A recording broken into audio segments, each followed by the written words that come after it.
Davey, I know he hasn't been on your team in a couple of years, but when you see Trea get the kind of contract that you got today with a division rival, what your emotions when you see that? That was a big one, but well deserved. Look, Trea's one of the best players in the game, and he's done well over the years, and we won a championship together. That means a lot to me, and I wish him all the best. I know he's going to be in our division, so we got to figure out how to get him out and keep him off the bases. Does it get any more normal as more of these guys who were part of that team move on to other places, or does it still feel strange? Well, yeah, no, it's still, because especially now that we're going to run into them quite a bit, you still have that bond, with those guys, and it seems like the Phillies got a lot of our guys over there now. So, it'll be good to see him, but also, like I said, we got to compete against him, and we got to figure out how to get him out consistently. So, but like I said, he's a big part of what we did in 19. He was a big part of that, and I always wish these guys the best, and good for him, that he got the money that he deserved, and he's going to help a good team in our division try to win the championship. You guys brought in a Jamer Candelario. Where do you envision him fitting in next year? I know he can do a few different things. Yeah, he gives us a little versatility, but for the most part, he's going to compete for the third base job. I know Carter's missed a year, but we still got a lot of value in Carter, and I talked to Carter the other day. He's been working out. He's been hitting. He says he feels really good. He's coming along, so we expect him to be ready to go in spring training, and he's gonna fight for a job, third base job.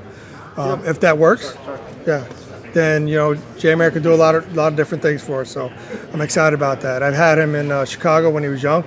I know him. He's an unbelievable kid. He's got great character.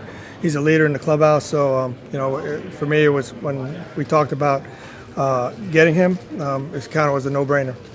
So you're saying he'll compete first and foremost, and then if Carter wins out that spot, then you can figure out where else. Yeah, we'll figure out what else we could do with him. But he's done. He could play first base. He could DH. We could do a couple of different things with him.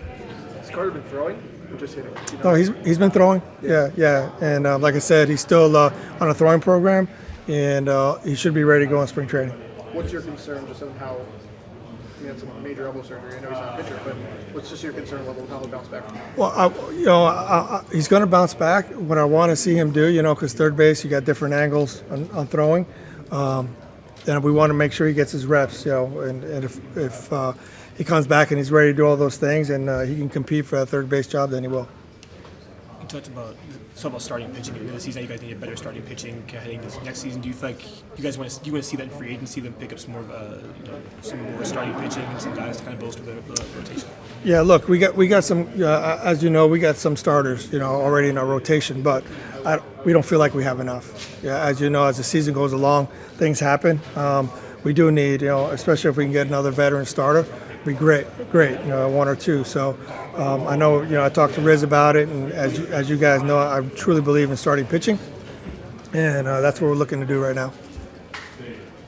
Are Gore and Cavalli at the normal place they would be this time of the offseason, or is either one of them in any kind of rehab? No, they're right where they need to be right now, and they're taking their winter and getting ready for spring training as they normally do. So Cade said he's ready to fire the ball, and I told him, well, don't do that yet. I mean, we got plenty of time, but he's fired up. So and McKenzie's same. I mean, he's ready to go. Look forward to watching both those guys healthy in spring training. Dave, you've talked in the past about watching a lot of the season back in October, November. Have we done that this year? Yeah, I mean, and you know what? I like what I saw towards the end. Our defense was better. Our hitting, our young hitters got a little bit better. We talked a lot about the chase rate, and the three guys that we really worked with, they did improve a lot. So, we're hoping that we improve that a little bit more. But I want them to come to spring training knowing is that everybody starts. We're young, but we can compete. And I don't want them to think that, hey, we're rebuilding no, we're here to compete as many games as possible. And that's going to be the message. I've set that message after, at the end of the season. And I want them to understand that, hey, losing 100 games is not acceptable. It's not, and we're going to get better. So I want to come to spring training knowing that we're going to compete to win every day. The three guys on chase rate are CJ, Luis, and Kibber. Yep. And then when you do watch those games back, starting pitching, you guys are the worst ERA in the rotation. Is there any commonality there? Is it more personnel? Is it case by case? I guess where do you see the cause of that? No, yeah, one had a lot to do with our defense early. It really did, and I think we improved once we got CJ playing shortstop and moved Louis over to second base. And Vargas did a great job for us at third base, and like I said, we got Jamer, who's right now between him and Carter, we're going to play third base, so we're definitely going to get better. But we definitely need more depth out of our pitching. We need guys to go a little deeper in games. Our bullpen, I think, was a big strength of ours last year, but we can't do that. I can't do that to them again this year where they covered so many innings. So, we definitely got to improve in our starting pitching. Are you comfortable having guys like Paolo and Correa that do kind of like a split role, or do you want more dedicated starting pitchers? No, I thought they did a fine job last year. If we could utilize any of those two as a starter and the other guy in the bullpen, we'll do that. But when we get to spring training, we'll stretch them out and then decide then what we're going to do with them. But having both of them gives us a lot of, like I said, a lot of versatility that they can do both. In terms of the starting pitching, you guys have Cade Cavalli coming up. How much of him have you seen, and what's your assessment of him? I've seen a lot of them in the minor leagues. We didn't see much of him in the major leagues. But this guy's a competitor. He's young, but I know that he wants. He's eager. He's hungry. So I'm looking forward to getting him. Getting him in spring training and seeing what he can do. I mean, I think he's going to have an unbelievable career. But like I said, he's still young, and he's still young to pitching. So the biggest thing is that he comes to spring training healthy. In terms of that youth and obviously it's a developmental path, what role do you see him playing for the team next year? I got him penciled in as a starter for us. Yeah, I mean, and rightfully so. I think he's earned it. Like I said, he checked all the boxes for us last year in AAA, and he was going to get an opportunity to pitch. Obviously, got hurt, and we're looking forward to getting him back. Davey, do you at this point view Strasburg as a part of your rotation next year, or is that a bonus if it happens? Yeah, look, I'm not going to put any pressure or any more pressure on Strasburg. I know he's rehabbing right now. He's progressing. So, when he's ready and we deem he's ready, it's going to be awesome to see him out in that mound. And I promise the fans that when he does step on the mound, it'll be at home. So when he does that, we'll start him at home. You've been through this process with him for a while now and seen some progress, and then something happens that really sets him back. Is there a point that you have to see legitimate progress there to know that he can be a part of this, or is there a point that you say we can't just keep doing the same thing over and over? Yeah, he's got to pitch. He's got to pitch. He's got to get on the mound every 5 days consistently before we deem that he's got. That he can help us, and he can. And honestly, it's more for him than anything else. Up to succeed, regardless of what. You got to remember, this guy for so many years, he was one of the best in baseball, and he's gone through some troubles because of injuries, and so when he comes back, I want him to come back fully healthy. I want him to go down and pitch as much as he needs to pitch to get back up here. And I'm not gonna say he's going to be the guy that he was, 6-7 years ago. But Steven Strasburg is a competitor, and he's going to compete, and that's what he does really well. So when we get him back, it'll be like signing that free agent that we were looking to sign, and we'll all be happy when he does come back. With such a young team and the pitch clock obviously coming in, you have a lot of players that have already played under the pitch clock rules. Do you think that's an advantage? Do you think it's going to be a reason that you guys are going to get as up to speed on that sort of thing versus other teams? Yeah, I think it's definitely going to help us for sure. I mean, these guys have done it, they understand it, and they do like to work fast. We got a lot of our young pitchers do work fast, so I think it's going to definitely benefit us. What about for your hitters, younger hitters, even guys that are veterans? Is there anything you guys are working on to kind of get them adjusted, get them up to speed? I know early in the minor league season last year, there was a lot of auto balls, strikes, that sort of thing, with pitchers and hitters that were kind of all balanced, not really, necessarily in tune with the rule changes. Yeah, they got to understand that they need to get, once they swing, the pitcher gets the ball, they got to be ready to go. I mean, and they got to understand they got to pick up the signs from third base coach, and get ready to hit right away. I mean, there's not going to be no, and they're going to really enforce it. They told us that right from day one. It's going to be enforced. So, unless they want to get called a strike, they better be ready to go and get in that box. You guys have the top pick in the Rule 5 draft. What kind of player would you like to see added to your roster? Oh, we're right now we're talking about all kinds of different options, whether it's a pitcher, whether it's a position player.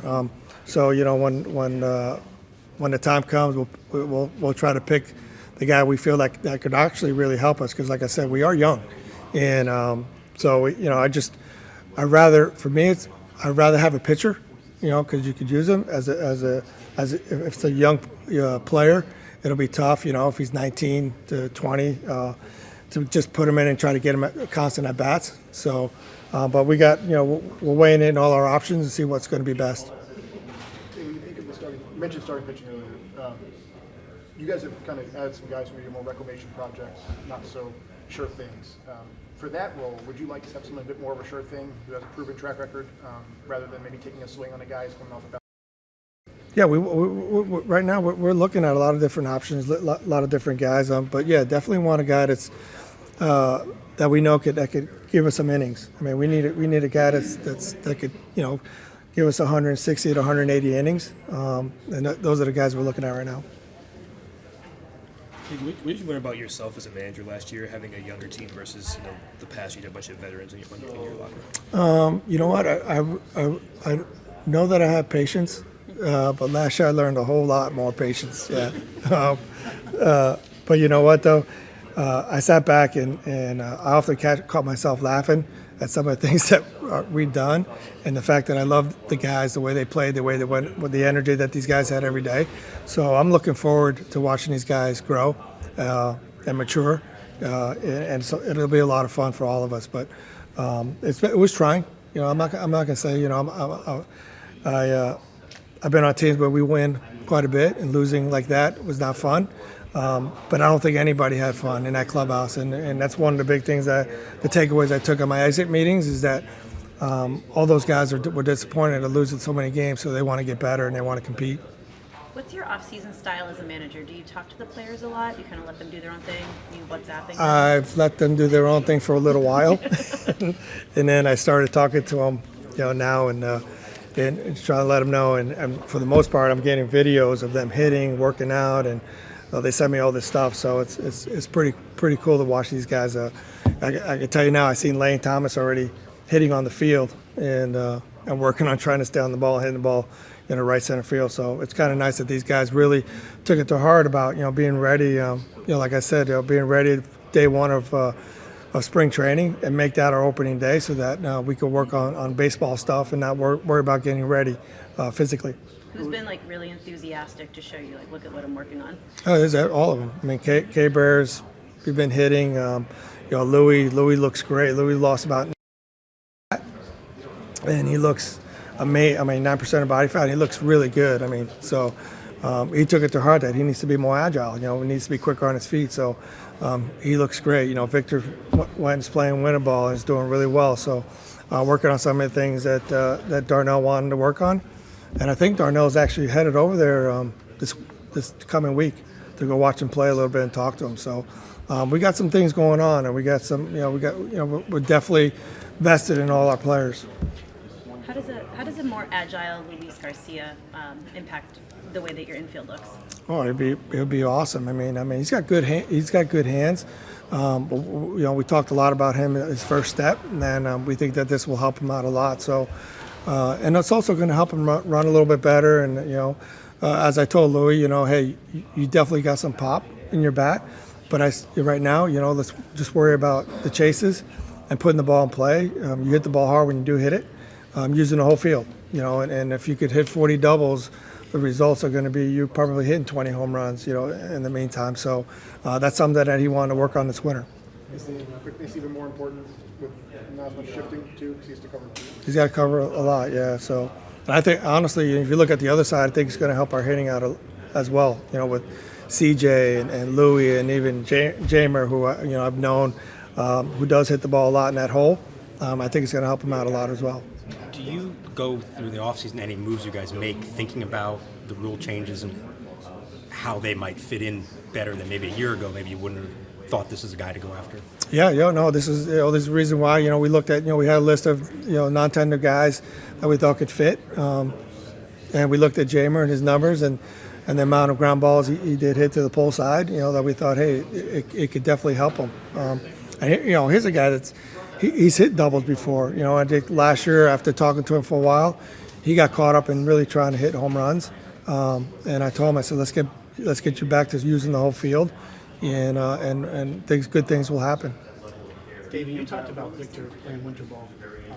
Your general opinion about over the years how winter ball can help a guy. Each situation is different, and you played about 35 years ago. Thanks. Well, as a man of experience, your general opinion about how it can help certain guys, whether they're prospects or even some young veterans like Victor. Yeah, no. Hey, look, I'll be the first one to tell you it helped me out a lot. And, I talk about it all the time. I started my career and I hit 139 in the big leagues, and Dallas Green, said, "What are you going to do this winter?" I said, "I'm going to go home and work out, get stronger." And he said, "No, you're going to go to winter ball, play winter ball. It's going to help you." And I did, and it really did help me. It helped me know a lot about myself. I worked a lot on just trying to get on base. I really knew what balls I can hit, and it prepared me a lot better. So, and then next year, hitting the ball really well and doing well. So, for these guys, I encourage these guys, to go play winter ball, especially young guys, because it definitely does help them. Definitely helps them understand how to hit breaking balls a little bit better, because they do throw a lot of breaking balls there, and it does help them just get them to understand themselves. The more baseball you play, the more you're on the field, you get to understand who you are and what you can be. What are some areas of the team you guys want to improve via free agency or trade market this offseason? Like I said before, it's adding some starting pitching, and probably adding another left-handed bat. I think if we do that, I think and fill in some of the areas that we need to get filled in. Does that When you- bat? Oh, go ahead. No, go ahead. Does that bat fit in the outfield most likely, or do you think there are enough moving parts you could do it different ways? I think we have enough moving parts that we could do different things. I like a guy that could be versatile if possible. We'll see. We're kind of weighing in all the options of what we want to do, whether it's an outfielder or we could platoon. One could be Stone Garrett that we got from Arizona. That we kind of like the way he swings the bat. Or it could be an infield that we find out there that we can get, and like I said, he can hit righties really well. It sounds like you're willing to put Joey wherever the need is in the field. Is that an accurate way to look at it, or do you say no, he's best at this position? Well, I would really like to keep Joey at first base, and the days that he doesn't, DH him, to give him a breather. I know he was a rookie, but he was an older rookie, so his days off would probably be DHing. If we could find someone that could possibly maybe play first base and play some out left field, that'd be great. I was gonna, on that note, ask about the DH position. How big of a priority as a manager, for that is that for you?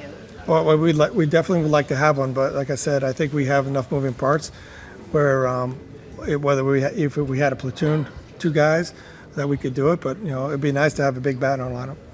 The bullpen was so effective last year, but they were also really overworked. What are you going to be looking for just to keep that level of efficiency from them, or perhaps even improve it? Yeah, like I said, I think we got our starting pitchers got to go deeper in games. They really do, and then so if they can do that, I think our bullpen's going to be really, really, really good again. These guys endured a lot last year, and they pitched a lot. Unfortunately, we made a lot of guys 1 inning plus guys, which definitely helps. And not just us, but around the league, there's going to be a lot. We talked a lot this winter about guys that we can do that with, that can maybe help us, whether they were starters before, and we're going to make them long guys. When we go to spring training, we'll definitely have a plan on what guys can really help us out in the bullpen, going multiple innings. I think it's going to be important because you never know, right? But I think. With Josiah, Cade comes in with McKenzie, Gore, and even Corbin, who's to me, he's going to be our workhorse. Because he takes the ball every 5 days. So I think those guys need to understand that it's not just 5 innings. We need him to go 6+ innings and be consistent, throwing 100, 105 pitches. If you mentioned those 3 guys earlier, you wanted to work on their chase rates a bit. What stood out just looking back at their seasons? I think once their chase rate went down, they hit the ball fairly hard. And for guys like CJ, as we talked about, if he gets on base for us with his speed, he can make things happen on the bases as well. So I think he finally understood that a little bit better, and it's something that he really wants to work on. In spring training, just kind of trying to get on base, not trying to do too much, understanding count, hitting in counts, and. For me, some of those young guys as well is talk about situational hitting, and knowing what to do. Guys on second base with no outs, knowing what to go do. Guys on third base with less than 2 outs. We got to get better at that. We got to drive in those runs. If you look at our lineup, we don't have that guy that's going to hit 30, 40 home runs, but we do have guys that can put the ball in play and drive in runs otherwise. Is that hard to teach at the major league level? No, I mean, More selective approach? oh, we like I said, we were pretty. I thought we were pretty successful with CJ. It really was. I mean, when he came over to us, he hit 225 for San Diego. I think for us, he ended up hitting like 260, and because his chase rate went from 46% to 36%. So if we could get him down in the lower, even 30s next year, he's going to be that much better. Why was it important to have Vargas back for next season? Oh, I love his energy. I love the way he plays the game, and he was really good for our younger players. He really was. So, when I talked to him about coming back, I told him, I said, you got to consistently bring that energy every day, no matter what your role is. But you got to be that guy. You got to be that guy in the clubhouse. You got to be that guy during the game. So, and he understands that. But I love having him around. Plus, he helped us. He did really well, and I think he found out a lot about himself. Going to AAA and working. And then getting an opportunity again to come play in the big leagues. I think he knows who he can be and who he should be, and he did really well for us. Hey, Davey. Hey, how are you? Good. How are you? Good. How's Strasburg? You know what? He's coming along. He's progressing. He's not throwing yet, but he's definitely gaining a lot more strength. So for me, that's a good sign. What do you expect? When do you think he'll be ready? You know what? I'm not going to put any expectations right now on him. All I can tell you is that he's working really hard. He wants to pitch again, and that's a plus for us. So when he's ready, and we deem that he's ready, we hope that that'll be sometime this year and soon. Then he's going to be like signing a big free agent for us. He really is. Davey, with Corbin, what's been on his off-season to-do list that you want to see from him? He's been working out. He's been getting ready, getting stronger. I think he's another guy that learned a lot of who he is last year. Look, this guy, endured a lot last year, and the fact that he took the ball every 5 days. I talked to him a lot about doing different things with him, maybe putting him in the bullpen, maybe, and he wanted the ball. And I appreciate that from him. So, right now he's still our guy. And I expect him to come next year, pitching the way he pitched, the last month of the season, and because of our defense got better, winning games for us. Has Josiah started the mechanical switches that you've been talking about all last year? He started a little bit of it. The whole. Was trying to get him more, like we talked about, more over his front side. Not arm side. Not leaking arm side. So he is starting. Until he really gets on the mound and really starts going, you can't really do much. But I know he's working on a lot of hip mobility. To fix his front hip, which will definitely help him out a lot. So, as soon as he starts throwing, I know Hickey had plans to go down and see him and start talking to him about what needs to happen to get him where he needs to be. How do you feel about not having the shifts anymore? I think we're going to hit a little bit more. Yeah, I mean, I think I played in an era where there was no shifting, and I liked it. And hopefully our hitters will understand that just to put the ball in play a little bit more, and we'll start moving the ball a little bit better. There were too many players around that played without the shift, right? I don't think that. I hardly think there's hardly any anymore. Right. Yeah. So it's going to be weird. Yeah. it'll be nice not to see the third baseman sprinting the right field and, you know, Or towards the pop that would have been an easy catch, right? yeah. Well, the pitcher running at third base trying to catch a I've pop been up. talking to some guys like Roberts and people in LA. They think they're going to micromanage even without the shift. Oh, I'm sure they are. I mean, who knows? You might see a left fielder playing short right field.